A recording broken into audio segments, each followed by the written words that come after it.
जिस स्कीम का इंतजार था, नोएडा अथॉरिटी ने वो रेजिडेंशियल इंडस्ट्रियल स्कीम आज लॉन्च कर दी। तो दोस्तों, थोड़ा डिटेल में समझने के इस वीडियो को आखिर तक देखिएगा, कोई भी चीज मिस मत कीजिएगा, क्योंकि ये थोड़ा डिटेल में होने वाली है, थोड़ी जानकारी हम ज्यादा स्प्रेड करेंगे।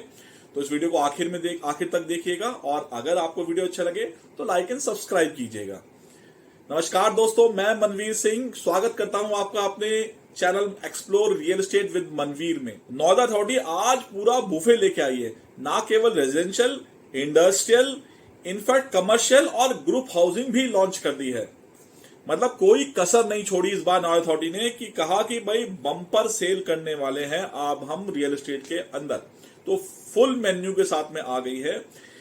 इनके अंदर जो डिटेल्स हैं वो मैंने कुछ हद तक पिछले वीडियो में शेयर करी थी, कि क्या उसका मिनिमम प्राइस होगा, किस पे हम बिडिंग स्टार्ट करेंगे। तो जो रेजिडेंशियल के अंदर जो स्कीम आई है उसके अंदर 56,620 रुपए का मिनिमम प्राइस होगा, जहां से आप अपनी बिडिंग यानी कि नीलामी की प्रक्रिया के अंदर जो सबसे मिनिमम प्राइस रखेंगे वो इतना रखेंगे, इससे ऊपर आप नीलामी करनी शुरू करेंगे।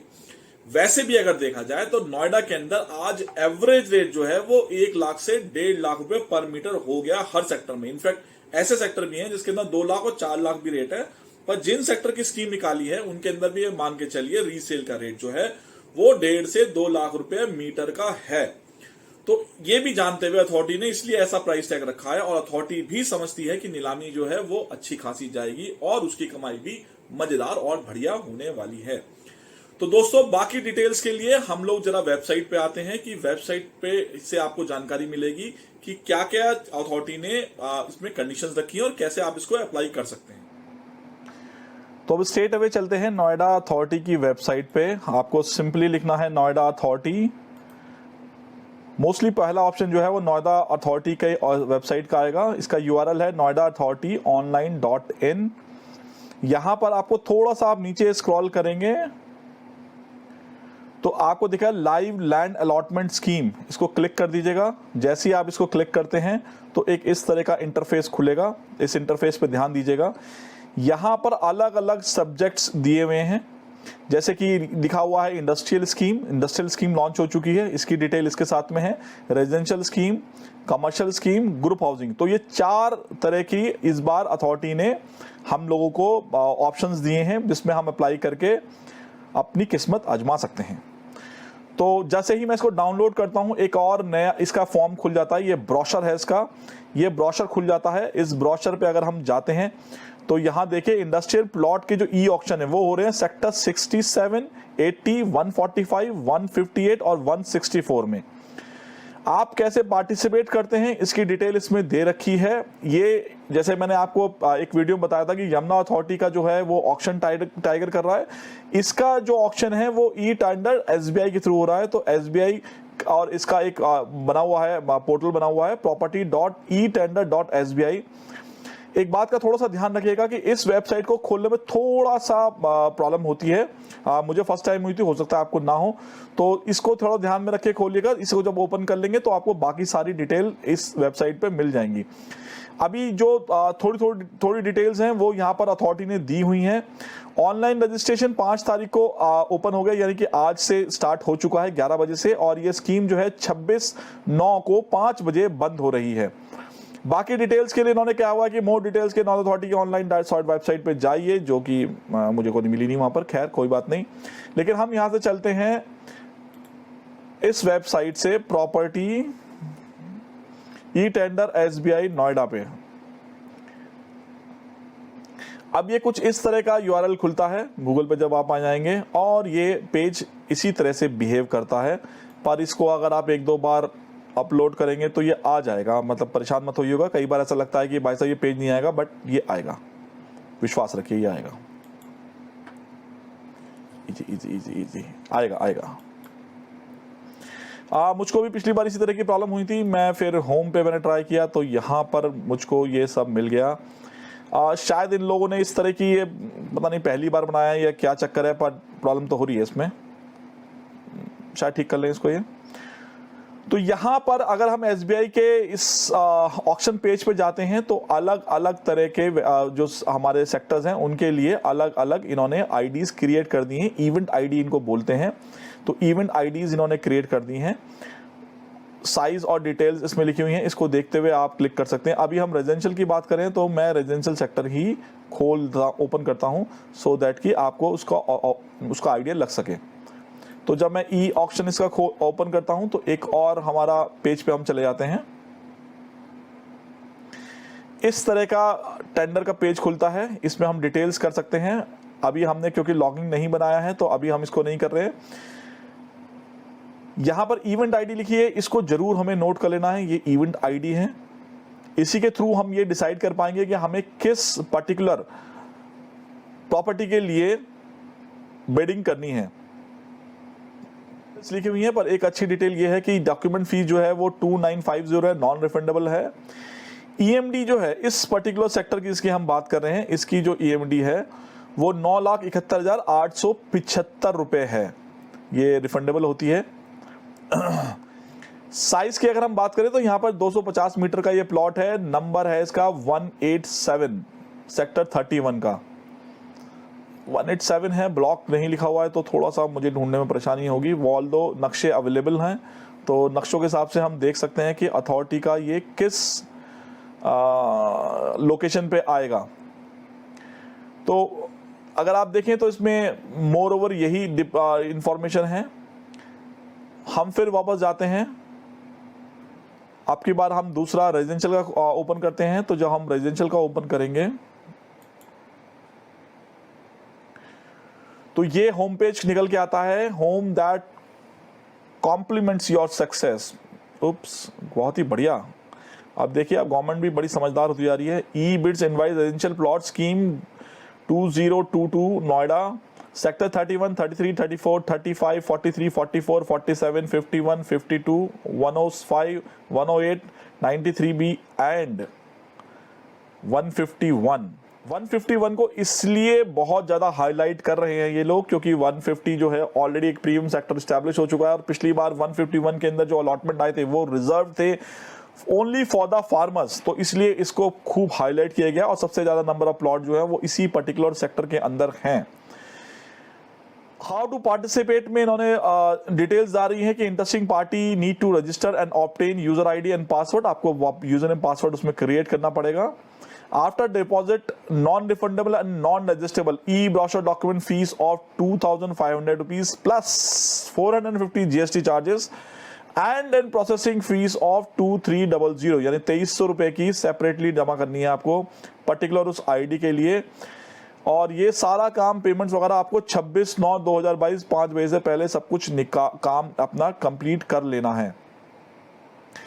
दूसरा बात इन्होंने लिख रखी है, भैया बिडर जो है उसकी सोल रिस्पॉन्सिबिलिटी है, अगर आपने कुछ भी गलत करा या आपने किसी तरह गलत पैसे किए हम आपके पैसे वापस नहीं करेंगे, तो ध्यान से कीजिएगा। ईएमडी अमाउंट जो है वो वापस हो जाता है। Although group of plots site having the same size and the same earnest money are likely to be put up for e-auction on a particular day. Bidder are required to deposit a separate EMD for each advertised property.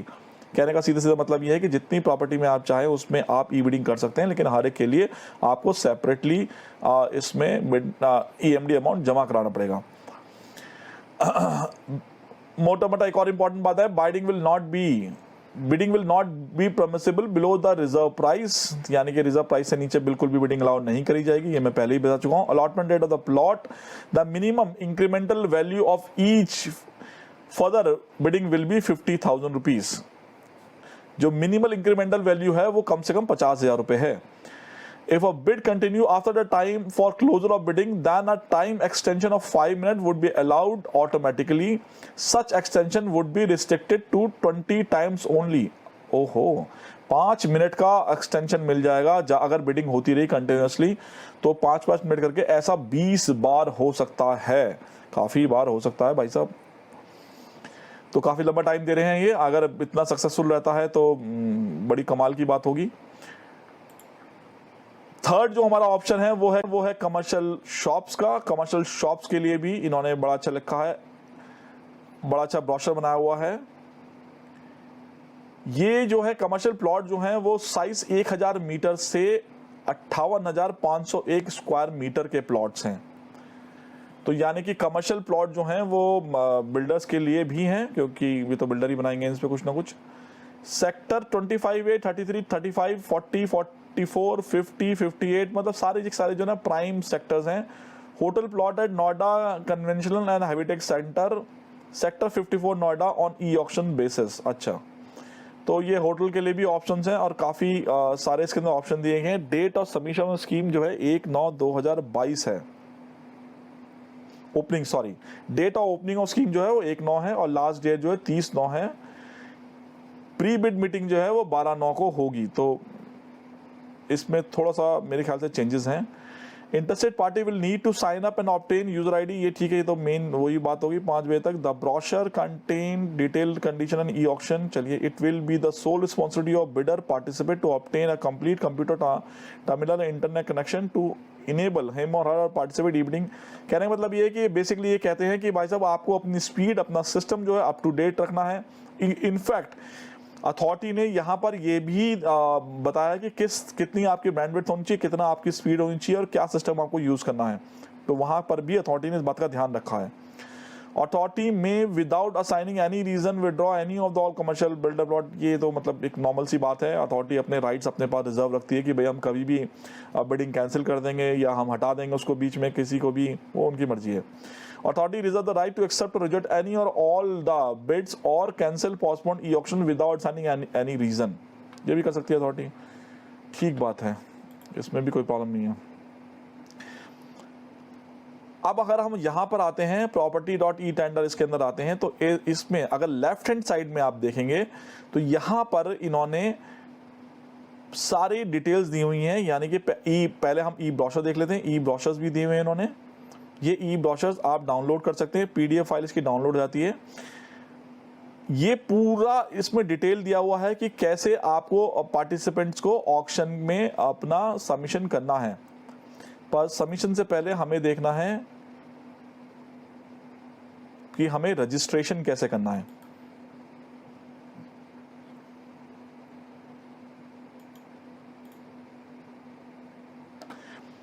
तो हम यहां जाते हैं e auction में, new bidder registration process, क्योंकि पहले आप registration करेंगे अपनी।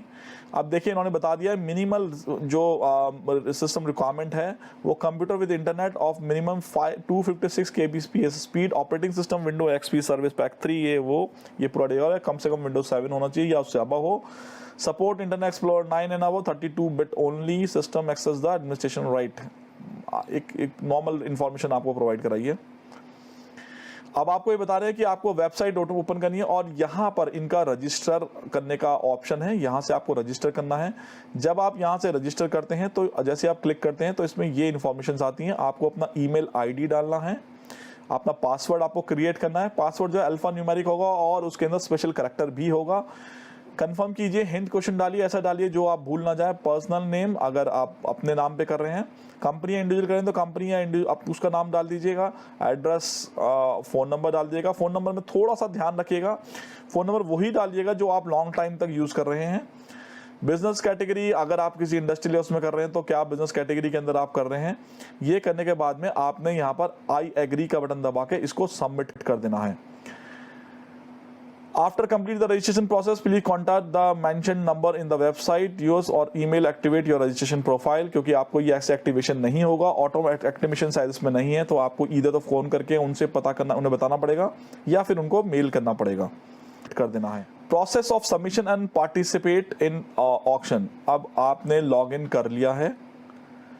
इसमें ये ब्रोशर में बताया हुआ है कि कौन से पेज पे क्या ऑप्शन है। अब आपको रजिस्ट्रेशन आप हो चुके हैं, रजिस्टर होने के बाद में आपने लॉगिन करना है। अपना ईमेल आईडी और पासवर्ड जो आपने अभी जनरेट किया था वो आपने इसमें डाल देना है। ये स्टेप बताया हुआ जो मैंने अभी आपको बताया कैसा करना है। After login the website, click the search tender, search the event, enter ID, description. आपने टेंडर आईडी डालना है। जिस भी पर्टिकुलर प्रॉपर्टी के लिए आप उसमें करना चाहते हैं उसके अंदर आपको वो आईडी इसमें डालनी है। और डाउनलोड और click on a dashboard. Dashboard पर जब आप क्लिक करते हैं तो डिस्क्लेमर आता है, इसको आपने एग्री करना है क्योंकि ये तो करना ही करना है। पढ़ना है तो आप पढ़ सकते हैं, बहुत बढ़िया रहेगा आपके लिए, पर इसको एग्री तो आपको करना ही पड़ेगा। तो एग्री करने के बाद में जब आप आगे बढ़ते हैं तो फिर टू पे डॉक्यूमेंट फीस आ जाता है, मेन पार्ट आ जाता है। यहाँ पे डॉक्यूमेंट फीस है आप इसको इस अमाउंट को डालने के बाद में इसको सबमिट एंड पे कर देते हैं और फिर डाउनलोड डॉक्यूमेंट कर लेते हैं। Download document is very important. ये आपको अपने पास में जब भी आप पेमेंट कर देंगे उसके बाद में सारे पेमेंट्स को, स्लिप्स को आपको संभाल के रखना है। तो ये आपने डॉक्यूमेंट फीस पे कर दी। में पार्टिसिपेंट फीस आती है यानी प्रोसेसिंग फीस आपकी आ जाती है। प्रोसेसिंग फीस आप सबमिट करते हैं क्योंकि दोनों कंपलसरी है और नॉन रिफंडेबल है। ये आप करने के बाद में फिर से आप वही काम करते हैं कि कृपया करके सक्सेसफुल होने के बाद में इसका रिसिप्ट को अपने रिकॉर्ड के लिए डाउनलोड जरूर कर लें, क्योंकि कई बार फेलियर आ जाता है। गवर्नमेंट साइट है भाई साहब, थोड़ा सा आप ध्यान रखें। इसके बाद EMD फीस आपको जमा करनी है। पहले आपने दोनों फीस जमा कर दी, पहले आपने फॉर्म की फीस जमा कर दी, फिर आपने प्रोसेसिंग फीस जमा कर दी। इसके बाद में EMD फीस आप जमा कराते हैं। सेम प्रोसेस EMD फीस के अंदर ही है। सबमिट करते हैं, फिर से आपका ये आता है सक्सेसफुल। अगर आपको हो जाता है, पेमेंट हो जाता है, तो उसके बाद में ये आता है और आपको इस पेमेंट स्लिप को भी डाउनलोड करके इसका भी प्रिंट आपने लेके रख लेना है। ये ध्यान रखना है, बहुत जरूरी है बात है। इसके बाद में फाइनल सबमिशन में जाते हैं। फाइनल सबमिशन करते हैं, अपने डॉक्यूमेंट अपलोड करते हैं यानी अपनी पेमेंट अपलोड कराते हैं और फाइनल सबमिशन कर देते हैं। जैसे ही आप क्लिक टू कंफर्मेशन करते हैं, आप रेडी टू गो हो जाते हैं। इस बिडिंग के लिए आपका सारा फॉर्म सबमिट हो जाता है। इसके अंदर आपको मेन चीज़ें जो रखनी है याद, वो है कि आपको अपना यूज़र ID पासवर्ड संभाल के रखना है। अपना किसी से पासवर्ड और वो अपने यूज़र नेम आपको नहीं देना है। अगर आप चेंज करना है तो आपको ये कहते हैं कि रिकमेंड करने की हर आप मंथ इसको यूज़र नेम पासवर्ड को चेंज करते रहें। अल्फान्यूमेरिक होना चाहिए और स्पेशल कैरेक्टर उसके अंदर होना चाहिए। ये सारी डिटेल्स थी। आज के वीडियो का जो बेसिक मकसद था, मेरा मकसद यही था कि मैं आपको ये सब बता दूं कि भाई साहब ये अब आ चुका है, इस वेबसाइट पे अपलोड हो गए हैं। बहुत ज़्यादा डिटेल्स अगर आप लोगों को चाहिए तो उसके अंदर भी हम आपकी हेल्प कर सकते हैं। मैं नीचे डिस्क्रिप्शन नंबर डाल दूंगा, आप उस पर कॉल कर सकते हैं। कॉल करके आप हम लोगों से मदद ले सकते हैं। ऐसे प्रोफेशनल अवेलेबल हैं जो कि इस तरह की ई-बिडिंग के अंदर आपकी मदद करते हैं। ऑब्वियसली उनकी एक प्रोफेशनल चार्जेस होते हैं, वो आपसे लेंगे और आपकी मदद कर देंगे उसके अंदर। और अगर आप अपने आप करना चाहते हैं तो इस पे आप थोड़ा सा बैठिए। बहुत यूज़र फ्रेंडली है, कोई बहुत ज़्यादा दिक्कत वाली बात नहीं है। बट हाँ, कई बार प्रॉब्लम्स आती हैं, डॉक्यूमेंट अपलोड होने में दिक्कत आती है, कई बार झंझट होता है, वेबसाइट नहीं खुलती है। तो मैं तो एडवाइस करूँगा किसी प्रोफेशनल की आप मदद ले लें, बाकी आपकी इच्छा। तो धन्यवाद दोस्तों, आपने ये वीडियो आखिर तक देखा, इसके लिए बहुत बहुत शुक्रिया। इसी तरह के इन्फॉर्मेटिव वीडियो मैं लाता रहूँगा आपके लिए। अगर आपको अच्छा लगा हो तो मेरे इस वीडियो को लाइक और शेयर कर दीजिएगा और सब्सक्राइब जरूर कर लीजिएगा, क्योंकि मैं ये इन्फॉर्मेशन लाता रहूँगा। बहुत सारे लोग बाग मुझसे फ़ोन करके पूछते हैं ये इन्फॉर्मेशन कब आ रही है, वो इन्फॉर्मेशन कब आ रही है। कृपया धैर्य रखिए, सिर्फ सब्सक्राइब कर लीजिए। मैं इन्फॉर्मेशन लाता रहूँगा। हो सकता है मैं बहुत कलाकारी के तरीके से ना लाऊं, लेकिन मैं सिंपल तरीके से जैसा मुझे आता है और जैसा मुझे अच्छा लगता है वैसे मैं इन्फॉर्मेशन आपको तुरंत लेटेस्ट फॉर्म में देता रहूँगा। इस वीडियो में जुड़े रहने के लिए बहुत बहुत शुक्रिया। आप सब लोगों का बहुत बहुत धन्यवाद।